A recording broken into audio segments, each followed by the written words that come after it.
bring that here, all right? Go out there and press them and choke them out.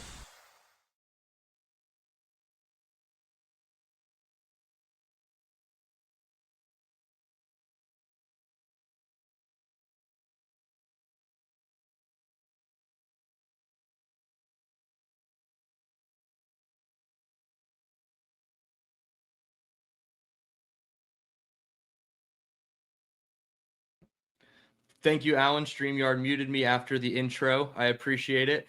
Welcome in to the live stream. I am DT. As I was saying, we are 33 subscribers away from 1,000 to hit that next milestone with YouTube. So I would certainly appreciate everybody if you could smash that subscribe button, hit the like button as well. That certainly helps the YouTube algorithm. We are also 5 gifted memberships away from hitting our first 50 members of the A1 Since Day One community, as Christopher Wilson so kindly pointed out in the chat. Thank you, Christopher. 5 gifted memberships away from 50. And once we hit 50, we will raffle off a DT t-shirt. That's a lot to say, a DT t-shirt for one of those 50 channel members. So I would certainly appreciate it. Thank you, Alan. I'm sure you're much better muted too. I don't know who Iowa plays, but go other team. Absolutely. No, I'm just joking, Alan, but I appreciate having you here. Going to get into the Jets Bucs preview. I'm going to be traveling to Tampa Bay. I leave at, I think, 5:30. I'm waking up tomorrow morning. I got to get to the airport by about 6:45. My flight starts boarding at 7:50, and I'll be on the flight to Tampa Bay by 8:30 tomorrow morning. So I'm really excited. Hoping to land like 10:30, get an Uber to the hotel, hang out with a ton of great Asmaniacs that are going to be there. Obviously, members of the A1 Since Day One community. Oh, Iowa at Rutgers, Alan. Come on. You're talking to a Jersey kid. I don't even root for Rutgers, but I certainly will tonight. Go Scarlet Knights. Absolutely. As I was saying, hoping to meet a lot of you guys down there. I've already promised some shots of Fireball and Hennessy. Probably a couple too many shots that I normally don't drink.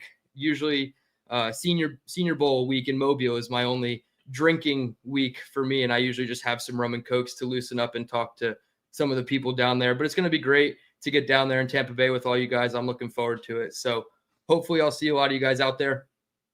As far as this game goes, we know how it is as far as the quarterback goes. Justin Fields is not in. We're going to see Tyrod Taylor. So kind of been said a bunch of times. I don't really want to sound like a broken record, but we should expect more of the drop back passing game to be improved. Obviously, week 2 was not up to anybody's standards offensively across the board. I think the O-line gets a lot of heat with the PFF grades that are going out there. They were like one of the worst, if not the worst, in PFF. I normally don't check that stuff, but I know they were first coming out of week 1. So to be, I think, 30th or 32nd ranked in week 2 for PFF, I don't think that's accurate. And going back on the All-22, the offensive line held up. They just were not put in a good situation for most of that game. And that falls on coaching, right? You can't copy and paste your game plan from week 1 against the Pittsburgh Steelers, a team that really didn't blitz you a ton, and you thought you can run all over that team so you could just copy and paste it against Buffalo, who just surrendered a ton of yards to Baltimore. They're going to go back on the tape of themselves and say, hey, we need to stop the run, and we need to clamp down on that. And that's exactly what they did. They had corners blitzing, and Alan Lazard standing there like he's never seen a corner blitz before and doesn't know how to react. So it was a whole mess of issues against Buffalo, and it's one of those burn the tape type of games. I sat there and I watched all of Justin Fields' 29 plays. I'm still charting Tyrod Taylor's 2 drives, but all of that was out of 11 personnel and shotgun. So it really was not much of a takeaway in terms of what the team's going to do from a schematic standpoint with him. So not a ton to learn about Tyrod until we actually see him in this offense. But the same continual pattern with Engstrand happened. So I know there was a lot of film going out there, screenshots of people running wide open in the scheme and Justin holding the ball. Like, I'm not going to give Justin a pass for that. That was certainly one of his worst games. You can't hold the ball for over 3 seconds and expect to have success, even if the O-line is holding up as far as they can go. In terms of Engstrand and the play calling tendencies, they only had 5 snaps from under center, and 4 of those were run plays. And we went back to week 1. That is now 17 out of 19 plays from under center that are run plays. or 2 play actions. That's the only 2 things you're getting. You're not getting a true 5 to 7 step drop out of under center from Justin Fields. And obviously I just said you're in shotgun with Tyrod Taylor the whole game, but can Tyrod Taylor give you some under center drop back passes that change the complexity of your offense? Like, it's just going to show a new look to the defense and say, hey, when they go under center, we can crowd the line and we know it's going to be a run or a play action. So as long as that contained man doesn't sell on the quarterback fake, we're going to stop it up. And the Bills did that time and time again. So the coaching staff didn't put the Jets in any position to succeed. And after hearing all summer long that Aaron Glenn is going to put these guys in the best position to succeed, that was not what we got in week 2 whatsoever. So a very much burn the tape game with Tyrod Taylor in week 3. Pass game should be good. Do they key in on the run? And do they try to take away Breece Hall? That's what everybody's been trying to do all year. We had success doing it in the first game with Breece. He had over 100 and something yards on the ground even, and 140 something total. So we need to get Breece Hall going from an offensive perspective.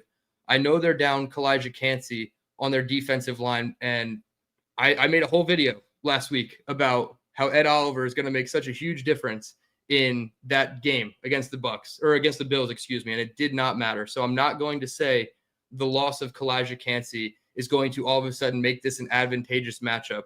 They still have Vita Vea. Logan Hall is coming along as not necessarily a great starter, but he's a solid starter in the NFL. Greg Gaines is now bumped up into the spot that Kalijah Cansey was holding. And then they still have Hassan Reddick, who, I mean, wouldn't that be kind of obviously awful, right? If he got a sack in this game, I don't even want to say it would be funny, because it'd be awful if Hassan Reddick matched his entire season total from last year in this game against the Jets. But I'm still thinking you got to start on the ground, but maybe pass the ball on first down. Don't just run the ball on first down every single time. Another play calling issue before we continue on with the preview, the ill-timed reverse by Tanner Engstrand. You were 1st and 10 right on the other side of the 50-yard line, and then you run the reverse to Arian Smith. The very next play was the deep pass on the left-hand side to Arian Smith. Why couldn't you call that on the first down play call and just scrap the creative play? Because up until that point, they hadn't gained any yards offensively. They had just unsuccessful plays across the board. Then they get a 12-yard run with Breece, an 18-yard pass with Garrett Wilson to get into enemy territory, and then they run a minus 10-yard reverse. Like, not the time to call that. Call the deep pass to Arian Smith on first down. Again, get the defense on their toes a little bit, and they don't know what to expect every single time. So I'm nitpicking here in a bad game and just trying to, find blame, but everybody deserves blame. And I think that the coaching staff, having people run open in the scheme is not entirely enough of a job by the OC. You need to be able to adjust. Your wide receiver, your quarterback, you as the coach need to adjust to those corner blitzes, have your condensed splits. You got to go out wide now, and you got to make those guys play from the numbers and really run a longer distance to the quarterback. You can't run condensed splits and have your cornerbacks pinching in 2 yards even from those condensed splits and expect to have any success in the run game when they all know you're running it. So little things from Tanner Engstrand that I want to see improved. Maybe Tyrod Taylor under center can do more of the pure drop back game, 5-7 step drops, and get it out. The timing of the offense is certainly going to be improved. Tyrod Taylor, he tends to hold on to the ball a little bit long, not as long as Justin Fields does, but he's going to hover around 2.9, 3.0 seconds time to throw, which is pretty high for most quarterbacks. But when he does play in a rhythm and the timing of the offense, we saw just a glimpse of it even in those 2 drives. He threw a nice corner route to Tyler Johnson on the right-hand side that got dropped, I believe, on the second drive that he was in, so the final drive of the game. He obviously had the touchdown to Ruckert, which was pretty nice, but he gets to the back of his drop. He understands his read progressions, and he goes 1-2, check down, or throw it away and live to see another down. Obviously, you're not going to get the QB scramble as much. He really can't handle the QB run game, obviously, as it's designed for Justin Fields. He's just not a tough runner with the ball. He'll go for like 2 or 3 yards and then just willingly give himself up, which is fine. You want to preserve yourself, especially in your mid-30s if you're Tyrod Taylor, but the QB run game is going to be gone. The scramble game is probably going to be gone. Not to say you can't bootleg out and get him outside of the pocket, change the launch points like you can do with Justin Fields. So a lot of similarities schematically, but you're losing the quarterback run game. And that was really what the entire basis of this offense felt like it was about. Justin Fields mesh point with the running back. Can the running back take it north-south, or am I going to take it east-west? Putting your defensive lineman, your end man, a line of scrimmage in conflict situations, making them make the wrong decision, and you being right, obviously. So that element is gone, but I don't think the run game is completely gone with that, right? It's just the quarterback element of it. But Tyrod Taylor, I think they just got to come out passing first and foremost. That very first play, that first down of the game, just throw the ball. Do something you've never done before. Show us that you have slightly adjusted your game plan, because you can't keep trotting out the copy and paste offense that you thought worked in week 1 and got you 32 points, but didn't work in week 2 against probably a superior defense who's playing like a Super Bowl contender at this point. I mean, obviously the AFC, we have the same record as the Chiefs, but the Bills at this point look like the runaway favorite. If not, I mean, maybe you can say Baltimore, but they look like the runaway favorite to win the whole thing as of only 2 weeks. So from an offensive perspective, scheme changes a little bit, not a ton. I'm not entirely worried about Tyrod Taylor. Like I said, he's going to give you probably more of a floor, less of a ceiling, right? Because Justin's just so special and dynamic as an athlete. So you're definitely losing a little bit of your ceiling, but maybe right now all we need is a high floor guy. I've kind of been of the mindset that the young rookies with upside haven't worked for the Jets. So maybe the steadying force, that consistent guy just hovering at normal, right? If we got somewhere in between Justin Fields week 1 and week 2 for the game or 2 that we're going to see of Tyrod Taylor, I think that'd be perfectly fine. So I'm not entirely scared of having Tyrod out there. You don't like obviously going to your backup in week 3, and you don't like being one injury away with a, not so durable quarterback from having Brady Cook, a UDFA B quarterback. And I understand AG was talking, he has confidence in Cook and he had a great preseason, and you play that next man up mentality. And just because it's a rookie doesn't mean anything. There's other rookies starting on the team. It means a lot when your rookie is a quarterback and he's thrust into action as the QB3. And it's supposed to be basically like a redshirt developmental year for him on the practice squad. You just don't want to be in that situation. So I'm nervous. I'm a little optimistic, though, about the Tyrod-led offense, and I think the O-line is getting a little beat up for the Jets in social media by a handful of fans. I don't think it's as bad as the PFF grade says when I watched the All-22 back. So other than that, I had a question here asked earlier by Pat. He said, "What up, DT? Tell me how the practice squad works, because I would love to bring up Pritchett, Brandon Smith, and Skinner, because G5 and Arian Smith, besides G5 and Arian Smith, we have nothing." Yeah, that's problematic. And I said it earlier this week. I never thought I would miss Josh Reynolds so much, but there was a play in week 1 where Josh Reynolds was in the slot right as the number 2 receiver, and Justin Fields was not getting the snap out, and there was 3, 2, 1 winding down on the clock. And Josh Reynolds just gave like a, hey, like, look, let's hurry it up. You got 3 seconds type of look to Justin Fields. I almost know for certain that the first time they blitzed on Josh Reynolds' side, he would have, either corrected it on the second block, or he would have said, hey, Justin, when I give you that look, he's pinching into blitz, check out of the run play and just throw it to me, and I'll get 5-6 yards. And now they're not allowed to do that anymore. You do that 2 or 3 times within the first 3 drives of the game, every time they cheat inside in those condensed splits, and you're not doing that anymore as a defense. It just doesn't work. So Josh Reynolds was crazily, he was sorely missed. And whatever that was out there of Allen Lazard in the number 10 jersey, I'm halfway convinced it was just Buffalo Jet fan out there at this point, because that was nothing from Allen Lazard. And Garrett's obviously never been a good run blocker, so maybe the condensed splits are not exactly what we need right now. So that's another element of the scheme. Maybe you spread it out a little bit more with Tyrod Taylor. Got to keep your tight ends in, though, if you're going to run the ball. So it's a tricky situation, but the wide receivers and Josh Reynolds are sorely missed. But how the practice squad works, specifically to your question, is you get 3 elevations of a player from the practice squad, And then after that third elevation, you have to bring them up to the 53-man roster fully. So they haven't utilized any of the wide receivers at this point because they brought up Tyler Johnson in the first game and then they signed him to the 53. So they could still technically elevate Pritchett or Brandon Smith. And at this point, Brandon Smith might even give you more than Allen Lazard will if there's no Josh Reynolds, which there isn't. And we'll get into the full injury report in just a second. But the factor of any of these guys getting called up and doing something, I don't know if that's possible.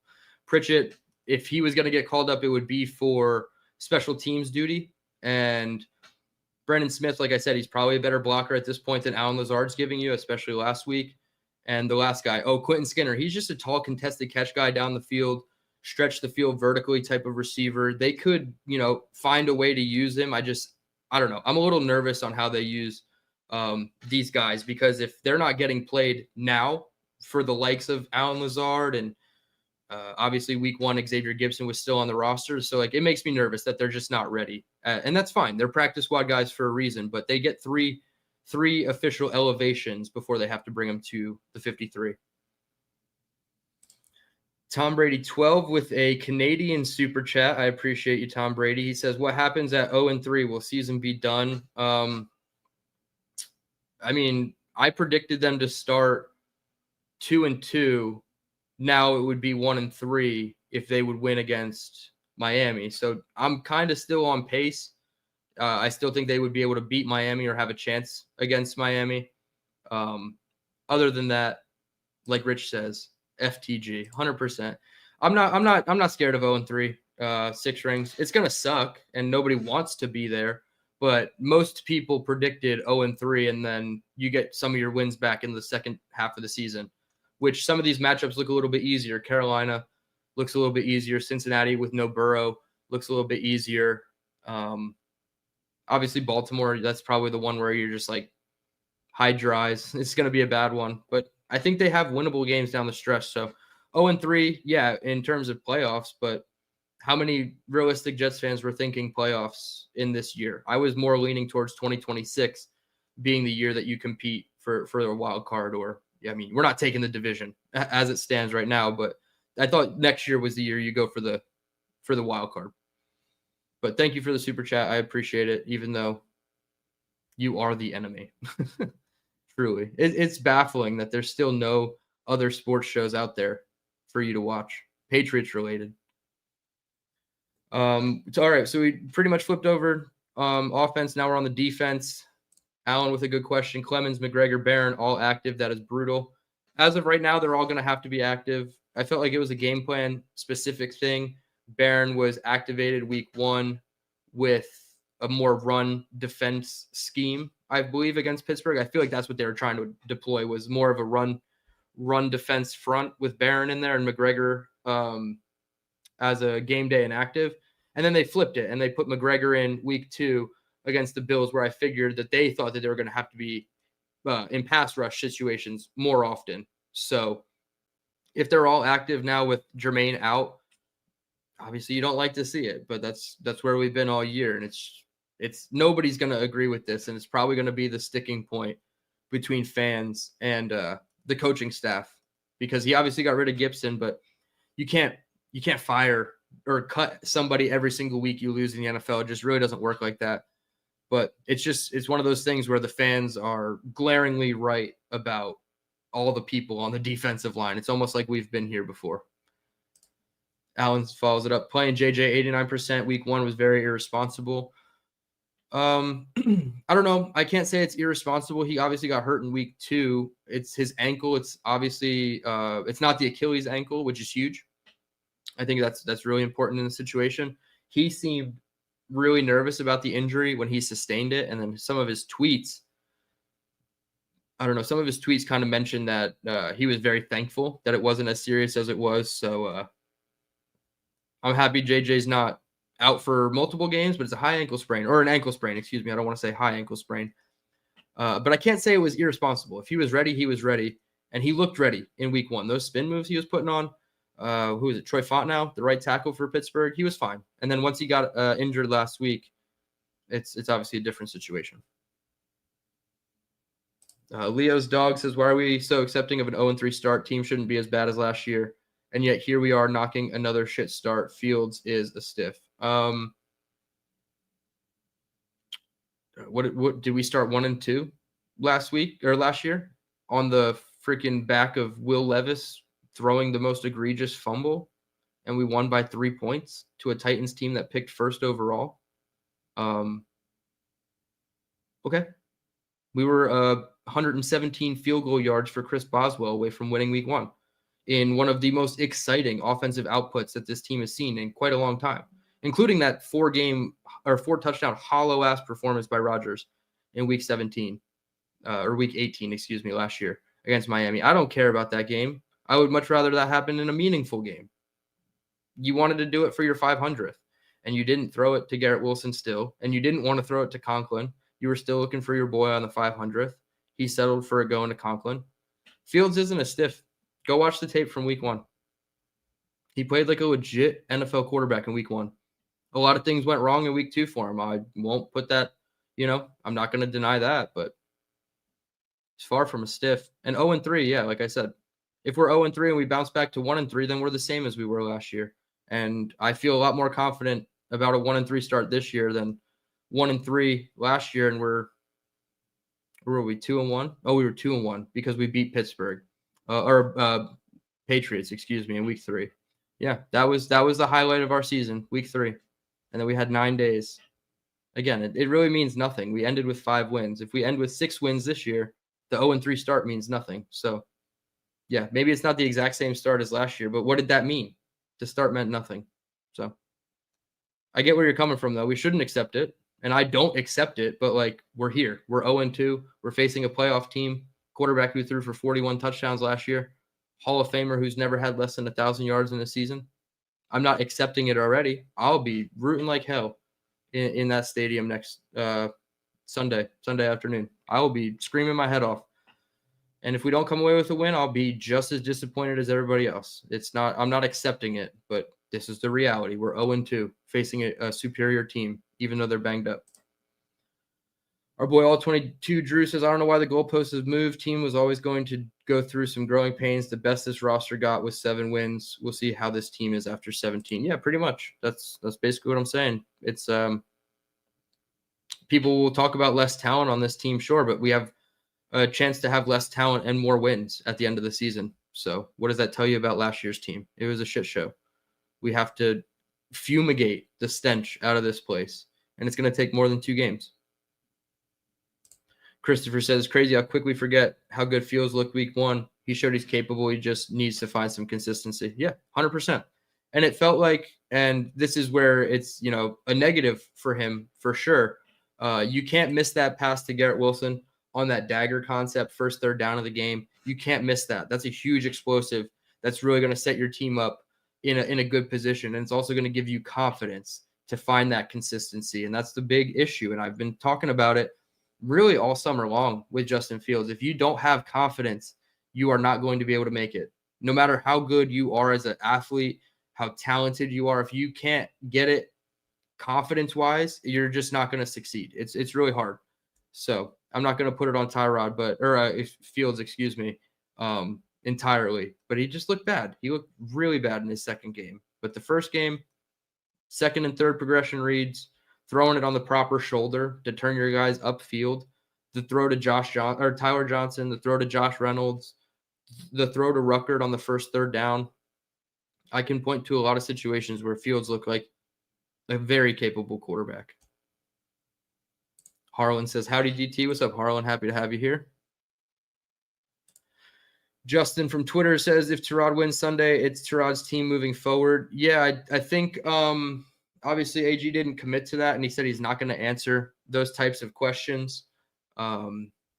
Eventually you're going to have to, though. If Tyrod does put out a good performance and they win, what's stopping them from riding the hot hand? It makes no sense to just toss it back to Fields. I get it. He had a good week 1 performance, but that doesn't mean that he's owed game 3, game 4, especially if they do get this win.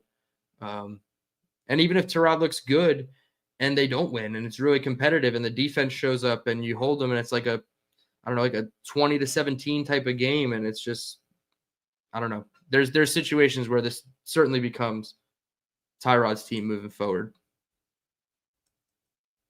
Alan, I don't know what you're asking for. You're on the wrong show for that. We don't do that yet. We will get there, my friend, and we will have our chance, but I'm not taking callers yet. Chad says it's going to be a bloodbath looking at 0-4 at the worst. I don't think so. I mean, at the worst, you're looking at 0-17. So, like, we could really go down the whole road, but, like, this team, it's eventually the bleeding has to stop. And it comes with the coaching changes. Can you adjust and put your players actually in the right position to win? Yeah, I think this kind of sums it up for me too, Drew. The team just has to look like a professional team week in and week out for me to be satisfied with the season. It's always been a struggle, right? Trying to evaluate these Jets seasons when we know the playoffs aren't on the line. What are we supposed to look for, right? And I always go back to the analogy relating it to what I do in work. It's like we're pulling up the carpets. AG is pulling up all the floors in one Jets drive. Does he have moldy subfloors that he has to replace? Like, how much is that going to cost to replace all that? Like, all this discovery is happening this season with AG and the Jets that I just look like a professional team at the end of the year. And I think that's, for me personally, that's something I would say that I'm proud of. And then for AG, I feel like they hit that target that they wanted to do. Obviously, not every fan has to feel proud of a middling team that's struggling to find success, but I think there's going to be little things that we just haven't seen yet that will let us know along the way if we're finding the right answers. Shout out to my mom. She says, Mama D and the fam send hugs. Doing great. I appreciate you, Mom. Hope everybody is having a lot of fun up there. Tomorrow is my aunt's birthday, so shout out Aunt Judy, the big 60. She probably hates that I just said her age, but that's okay. We love you, Aunt Judy. Appreciate you guys tuning in. No, 6 rings. Get the hell out of here. There's no way. They go 0-17 maybe, like, but the way that him and Woody have a relationship, I don't think so. Yeah, Bucs, Rays, Bolts. We're just getting back into that. Defensively, we talked about the defensive line. Obviously, they're down Jermaine Johnson, so they're really going to have to rotate those guys in to not see Michael Clemens. But this rushing attack kind of scares me with Bucky Irving and Rachaad White. That's his name.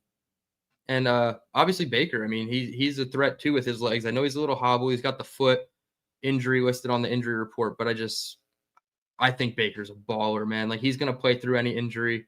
He's not going to care. So it's like a 2.25 headed monster with the Bucs rushing, and I'm pretty nervous about it. And Sean Tucker's not a bad running back as a third back for you guys either. So appreciate you tuning in. I'm sure you're trying to find all the little secrets that the Jets have. We don't really have many.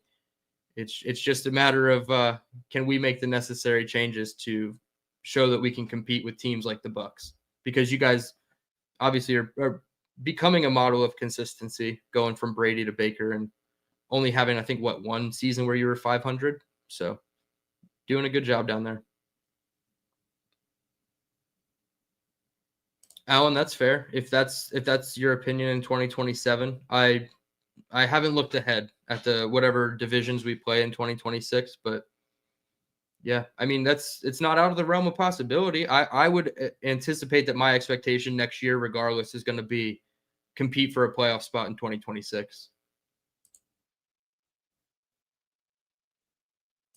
Yeah, well, this is the next part of it. Emeka Egbuka with the hip injury or hip and groin injury potentially.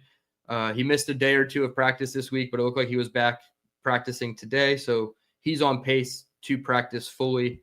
I actually have the injury report. Might as well pull it up while we're talking about it. Emeka Egbuka is on the injury report, but he was limited today, so he's still questionable. I anticipate that he'll play. And then Mike Evans, yeah, this is a game where you want to shadow Sauce Gardner on Mike Evans. I was not necessarily correct by saying that they didn't have to shadow Coleman last week. They just didn't show up, and they didn't cover anybody really. Sauce, Stevens, Michael Carter, they really all kind of flubbed in coverage last week. So definitely want to see sauce on Mike Evans. Obviously, there's no Chris Godwin. We knew that. No Tristan Wirfs. We knew that. They're down a ton of offensive linemen. I believe they're 2 other starting offensive linemen, Cody Mosh, and Luke Gedeke. Their entire right side is gone. So they're going to be rotating in a bunch of guys. It's potential Dan Feeney season for the Buccaneers, which Jets fans know about Dan Feeney all too well. So I'm a little worried about how this defensive line without JJ is going to find pass rush ability, even against the banged up offensive line for the Bucs.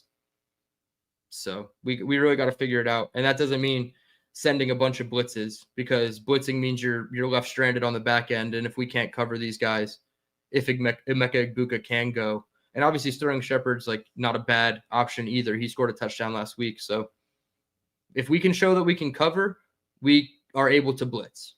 If we blitz and we can't cover, it doesn't matter. You're just going to get penalties on third downs consistently, and you're always going to put your team in a bad position, which is the antithesis of what the coaching staff says they want to do. My cousin, Darcy, chiming in, go Steelers. She was with me week 1. Whatever. You guys looked awful in week 2, and you even said so yourself. So go Steelers all you want. Yeah, Harlan, your aunt is still young. Hope you're watching, Aunt Judy, because Harlan says you're still young. I agree. That's a fair game prediction, Alan. 27-17. It's probably going to be a 2-score game in some capacity. Just can they keep it close until, the fourth quarter, and it just comes down to that one last thing. That's all I can really hope for, right? Is that it's competitive going into the fourth quarter. Don't have 3 total drives in the game, 2 by the Jets, 1 by the opposing team, and you already know that the game is over, like it was in Buffalo. We can't do that. So that's fair. I'm not going to push back on it. Bucs, he's going to be at the game. I'm going to be at the game too. I'm going to be tailgating with all the people. I forget where the tailgate is, to be honest. I know it's in some corner of the lot. That's all I know. But I'll be tailgating, so that'll be cool. Dino, DT, you are a stud. Thanks for the great content. Appreciate you, Dino. Not sure if you're going to be there this weekend, but always happy to have you in the chats. Uh-oh. Darcy paying me back from when I bought her that pack of Newports when I was up in New Jersey. $10 super chat. She says, okay, DT. I appreciate you, Darce. Thank you. Luppy, my guy. Time to kick ass. I hope your neck doesn't hurt from yesterday too bad, Luppy. And I believe you said you're coming, so I'm really looking forward to seeing you if you are coming. That's going to be awesome. Oh, we play the West and the North. Okay. That's pretty tough. Some of the tougher divisions in the sport. But that'll be interesting.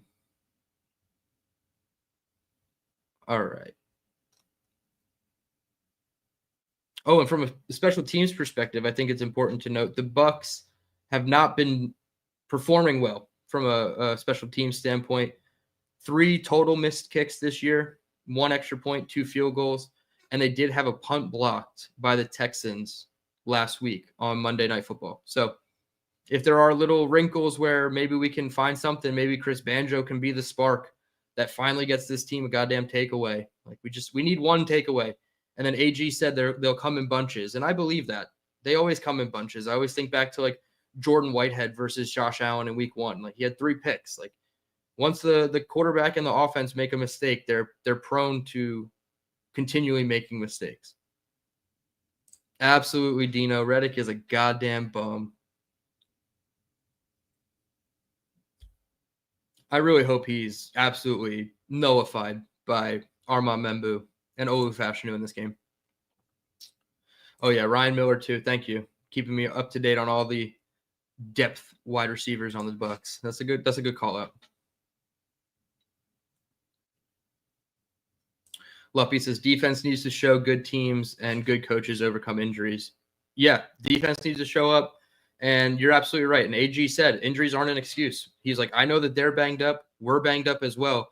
It's not an excuse on either side, and you can't really give that as an advantage to the Jets at this point until they show you something. So I agree. Good teams figure it out, like the Lions did last year with AG. They were still able to rotate guys in that we've never heard of before, and they were able to make plays. So I completely agree with that, Lep.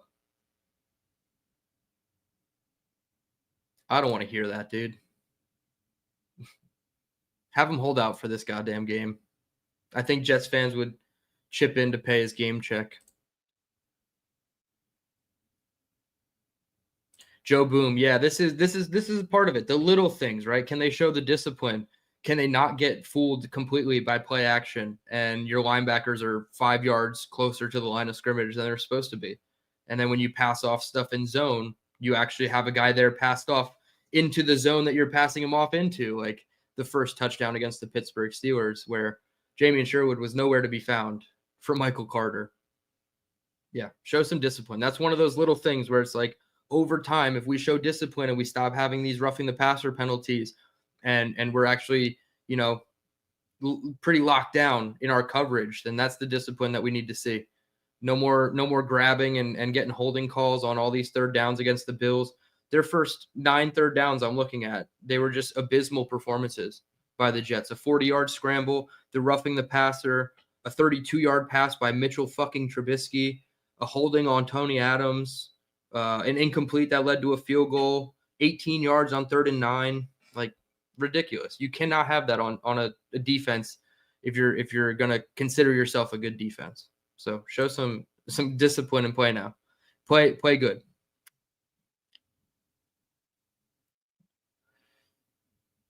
Brooklyn Boys, I believe this is Josh. What's up, bro? He said, Dylan, do you see this team winning any more than 6 games? I personally see no way. So I had them at 7-10 with my schedule prediction, but one of those wins was to the Pittsburgh Steelers. So, I mean, I guess I would be hypocritical if I said we're anything better than a 6-win team. Obviously, I still have to see improvement before I would even adjust that number in season. So right now, yeah, I would say we're 6-11. Yeah, this is definitely the path, right? He just got hit the most times he's ever been hit in his career. I think it was like 18 pressures against the Texans. And they have a really formidable front, but the Jets really need to get after Baker and pressure him. Force obvious passing situations, in my opinion. Yeah, Drew. Proactive coaching, 100%. That's what I need to see. In-game adjustments and week-to-week adjustments, because we didn't really see any adjustments from week 1 to week 2. I know you probably charted that awful defensive game, and I'm sure you saw a lot of the same things. Cover 3, cover 1 on 3rd down, cover 0 on some 3rd downs, a little mix of quarters, but probably no quarter, half, probably not a lot of 2-man, 2-zone. They probably weren't playing any of that stuff. So it's very obvious what the Jets are running at this point, and smart quarterbacks are going to be able to diagnose that pre-snap. Baker Mayfield is a really intelligent quarterback, and we saw what Rodgers did, who is very smart. I got to get my chapstick out for 3 siblings. And Josh Allen has become an MVP because he learned how to read defenses better, and he knows what's coming and what to expect. So Baker Mayfield does too. He's been in this league a long time. Obviously, the same amount of time as Josh Allen, and he's been in multiple different stops. He knows how to read defenses by now. If you show him cover 3 pre-snap, he knows you're really only gonna get 2 different types of coverages: cover 1 or cover 3. And if your boundary corner has got their ass to the sidelines, he can guess it's cover 3, and he knows exactly where to go. So disguise your looks. Be a little less vanilla, please. Do I think we throw the ball more in general? I don't know. I think the game plan is still going to be to run it as much as you possibly can. But in this game, do you get down a lot and you have to throw with Tyrod more? And then it just looks like in the box score you had to throw more? Maybe. But I definitely think their game plan is going to be run the ball as much as possible. Although their secondary has been a little leaky. Not terrible, but they're not perfect.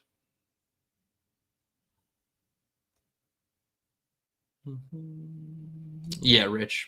Absolutely. F. Reddick. 100%.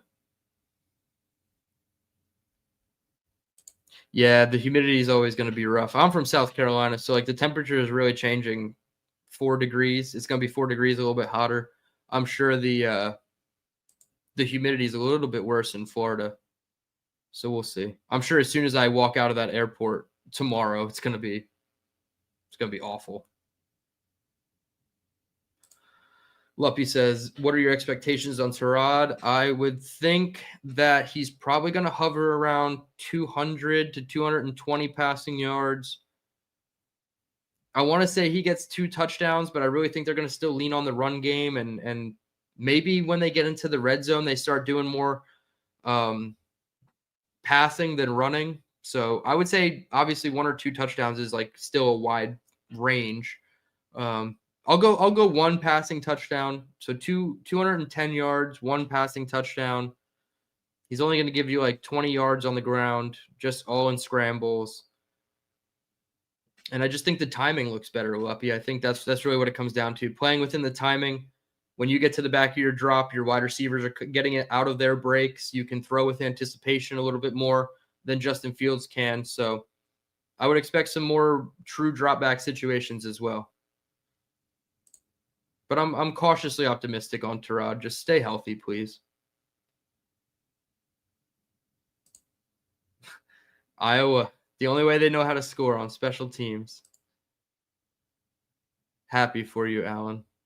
You can hear the honesty in my voice with that one. Yeah, that's fine, Josh. 5 is reasonable. I still think there's games that the Jets are eventually going to win in terms of like they weren't counted to win earlier in the season. Like you're looking at the Bengals with Joe Burrow now without him. Do they, get the edge once we get up to that week 8 matchup? We're still a long way to go, but I have not changed my in-season prediction yet. I was wrong on the Steelers game, but I was right about the Bills game. So had to shout out my guy.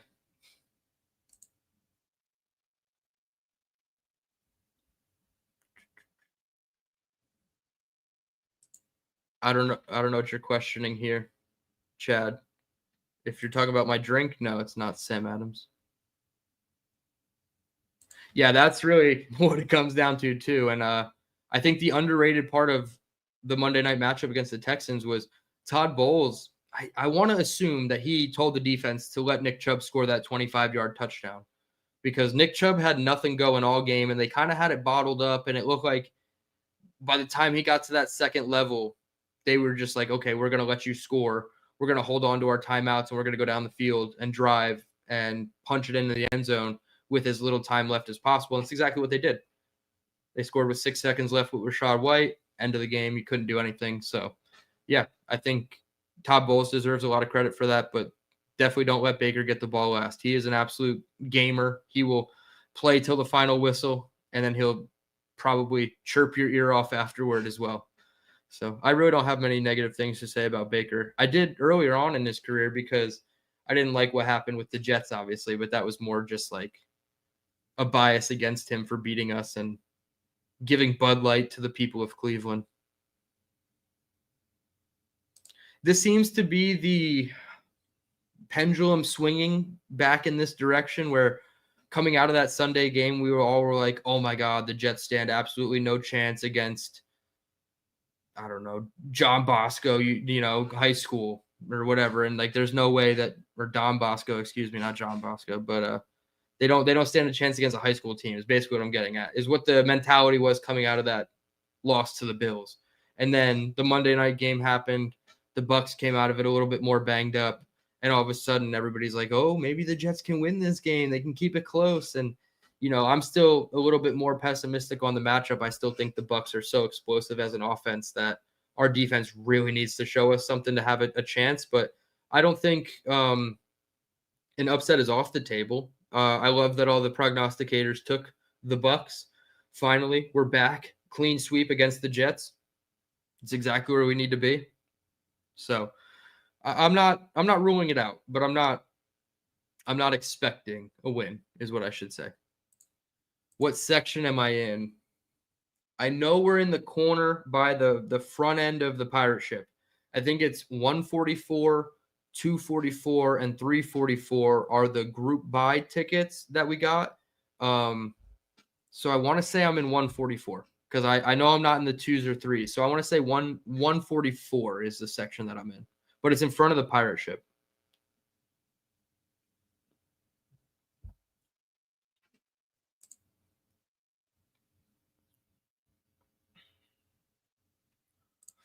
Yeah, I mentioned this earlier. Losing to a Super Bowl favorite, to me, doesn't have as many negatives as, the loss to Pittsburgh. I felt like was the one that we let slip away. And obviously, if you're 1-1, the whole landscape of the season changes. But yeah, this is it was a weird one for me. It's like we knew what to expect. The way it happened was awful because you just knew the whole team was a little dejected after Michael Clemens' penalty. You saw Michael Carter on the broadcast angle, and he makes the nice pass breakup on 3rd and 19, and then he looks over at the flag, and his head just goes down. They're all dejected from that point on. So unfortunate, but that's where we're at as a team. We need to get rid of that stench. That's part of it. Giving up when miscues happen. Yeah, I don't want to hear that. And I don't want to hear the cannons at all. I really just want to have a nice, quiet pirate ship. Who do I think is going to win, Sauce versus Evans? I think it's going to be Sauce. I'm not sure how privy Mike Evans is to going over the middle, which I guess would technically be one of Sauce's weaknesses. I wouldn't even consider it a weakness. He does fine when players go over the middle. He plays through the body. He's a good contested catch cornerback, even over the middle. Mike Evans doesn't have that burner speed to get away from guys like Sauce who can keep up with him with his length. Sauce himself has even said that guys like Calvin Austin give him fits, the shorter, shiftier guys. So I don't know. I don't want to say Sauce will win the battle, but they both are going to have a puncher's chance to have a really good game. I wouldn't expect Mike Evans to go off for 120 and a touchdown when he's matched up against Sauce. I think he'd have more of like what he did against Derek Stingley, which I think was 5 catches on 11 targets for 50 to 60 yards. If he had one of those types of games, I honestly still would be surprised if he did that to Sauce. I think Sauce matches up well for him. Yeah, Brandon R. We talked about this a little bit before. If obviously with JJ out, we're going to see a lot of Clemens, a lot of Barron, a lot of McGregor. I know it's been kind of flirted out there. Should we put Quinnen Williams at D end, and then you have your interior rushers as Leonard Taylor III and a combination of Jawan Briggs and Harrison Phillips? Maybe. I don't know. Like you got to get creative at this point. If you're the coaching staff, you got to show that you can adjust and really, play multiple up front. Do some games and stunts. I know they were doing like some 2-level games with like the D tackles and the linebackers, but I want to see a little bit more twists, some like TE stunts too, like where the tackle pinches down or the defensive tackle goes out like the offensive tackle, and then you loop around with the end through the A gap. I want to see stuff like that. Show that you can be a little bit more versatile up front. That's probably how they're going to do it, right? Bucs, if they want to get their best matchup, you're probably going to throw Mike Evans and Emeka Egbuka on the same side. You're going to have Michael Carter matched up against Emeka Egbuka and Sauce up against Evans if you're the Jets. And then on the other side of the field, you probably have Cade Otton and Sterling Shepard going up against Brandon Stevens and hopefully Tony Adams or Malachi Moore. I don't want to see a third linebacker out there. Our third linebackers are awful, and the first 2 linebackers aren't playing well in this scheme right now. So I definitely don't want the linebackers on tight ends, especially Cade Otton. I think he's a really good tight end. Let's see. We got a couple more, and then we'll get out of here. We're almost at the hour mark. I need to get some sleep. I am going to be so tired tomorrow. I know it, but it's going to all be worth it. I'm excited. I missed this one from Christopher earlier. I had it pinned. Bucs line is absolutely butchered right now. Our front 4 have to be able to generate pressure. Yeah, that's really the key to it. Don't sell out with the blitz either, because I think Baker will mitigate that.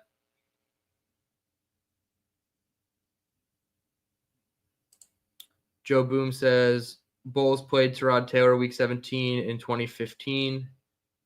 Tyrod Taylor ended our season. Hopefully Tyrod jumpstarts our season.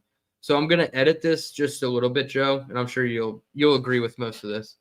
Bulls played Tyrod Taylor week 17, 2015. Ryan Fitzpatrick ended our season. Hopefully Tyrod Taylor jumpstarts our season. I think that edit is a little bit more appropriate. Yeah, if they want to do LT3 at edge, Christopher, instead of Quinnen, sure, that's fine. I was just thinking more of the Chris Jones role, right? That's what I was trying to invoke there with Quinnen Williams on the edge. But yeah, completely fine. NY Jets, Florida. I believe your name is Ted. I'm sorry. Once I see faces this weekend, I will remember all your names, I promise. But I believe your name is Ted. See you tomorrow. Yes, absolutely. I'm really looking forward to it. I touched down at like 10:30 in the morning in Tampa. So I'm really looking forward to it. We got Bucking in here. Now the enemies are creeping in. Maybe we are going on for too long if all the enemies are starting to creep in here. He says go Bucs, or they say go Bucs. Excuse me for assuming, but appreciate having you in here. Yes, it is Ted. Thank you. I thought it was. I've seen you in obviously all these chats before, so I'm starting to learn. But this weekend will be great to get names to faces. All right, I think we're almost caught up with all the questions. If you have any more questions, put them in. I'll give my final prediction in a minute. We didn't get any gifted memberships, so if you are considering gifting a membership, we are 5 away from getting to the 50 mark of the A1 since day one subscriber tier, where you get exclusive film breakdowns. I have Garrett Nussmeier, John Mateer, and the week 1 Justin Fields and the Jets offense film breakdown, all included in that. You will get access to my weekly Jets play charting, where I chart every offensive play for the Jets. I just added all of the Buffalo snaps into that database for everybody. The link is in the offensive film room video, but I will also repost it for everybody in that community. So you'll have both games of all the Justin Fields snaps completely broken down for you. Personnel, 2x2, 1x3 sets, motion shift, how much, at what rate did they use motion? If you want to know what players were on the field on any given snap, that'll be included as well. You'll get to see a little bit about the defense coverages, post-snap, pre-snap, a couple concept names in terms of the route concepts that they're employing with or deploying with Tanner Engstrand, some of the run game concepts as well.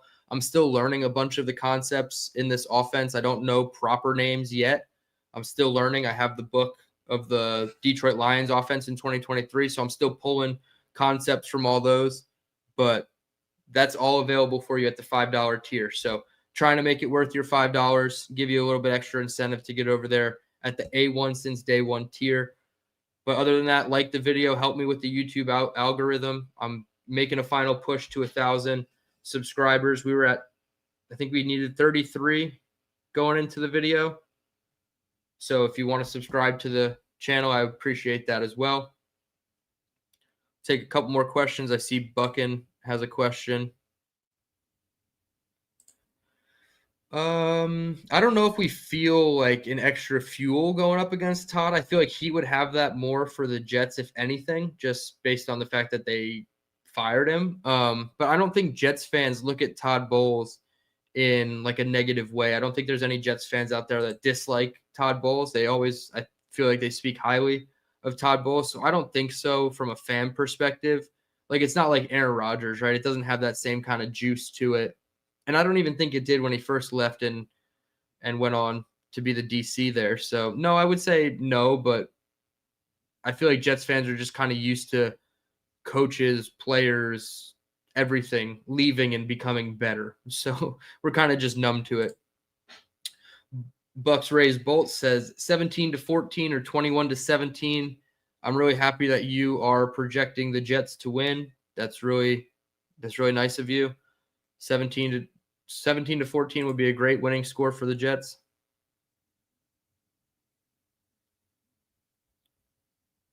Uh-oh, Philly Noodles. What's up, cuzzo? We in Tampa Bay. Dylan, you going to gas bars tomorrow? Is water wet, Philly Noodles? I'm not going to fly to Tampa Bay and not be at the meetup. What? Of course, Philly. And now that I know you're there, that makes it even better. I can't wait. I'm excited to meet you, bro. And I'll see you in Carolina, not in Carolina, but in Charlotte for Jets Carolina. Yes, sir. I hope you don't have a full face full of hair, because then that's what makes us not look alike. You gotta get it all the way down. But I appreciate you, man. Brandon Fowler says, respect the Jets. They're a better team than their record. Yeah, I mean, maybe. It's hard to say. Oh no. It's tough. It's hard to say. I mean, it's too early for everybody to say like your record is what you say, what you are basically. But 0-2 is 0-2, and letting up 64 points as a defense is not good. One offensive boom, one offensive completely bust. So I don't know. I think the Jets record kind of says what we are, but if we steal that first game against Pittsburgh, everything looks completely different. All right. With that, we're just about at the hour mark. I appreciate everybody tuning in. 6 rings with the Canadian Super Chat. My cousin with the $10 Super Chat. I appreciate you as well. I will be back with a pre-recorded video from Tampa Bay, probably from my hotel room, giving a little bit of extra thoughts. I might do a video from the tailgate, breaking down some of the inactives once that comes out at 11:30. Depends on the internet connection in the stadium. I tried to do it in MetLife, and it really wasn't working as well. So maybe Tampa Bay will give us a little bit extra quality. Nate, I'm going to do my best to bring a W back with us. I don't know if I have that juju in me, but I will try my best for you, Nate. I appreciate it. Rich, thank you. Safe travels. Thank you. Robin, my guy, safe travels. I'm trying to get all my stuff situated tonight because I don't want to wake up and do it first thing in the morning. So with that, I appreciate it. My final record prediction, or score prediction, is going to be 20-17 Bucs. I feel like that's what it's going to be. It's going to come down to who gets the ball last. I said that I said that against the Steelers, and that kind of came to be true, and it came down to that one fumble mistake by Xavier Gibson. So if it comes down to the Jets having the ball last, I feel a lot better about it. If it comes down to Baker having the ball last, I don't feel great about it. So I'm going to say 20-17 Bucs score prediction. I will catch up with a lot of you guys tomorrow. I will be back with some pre-recorded stuff for you guys on the week during the weekend. Hit that like button on your way out. Subscribe if you're new. Consider becoming a member of the A1 Since Day One channel. I certainly appreciate it. $5. You'll get all the exclusive content, including my play charting of the entire Jets offense. So thank you guys for tuning in. I appreciate having all these people in the room. You guys are truly incredible. There's a reason why you're the A1 Since Day One. And I'll talk to you guys soon. Let's go Jets.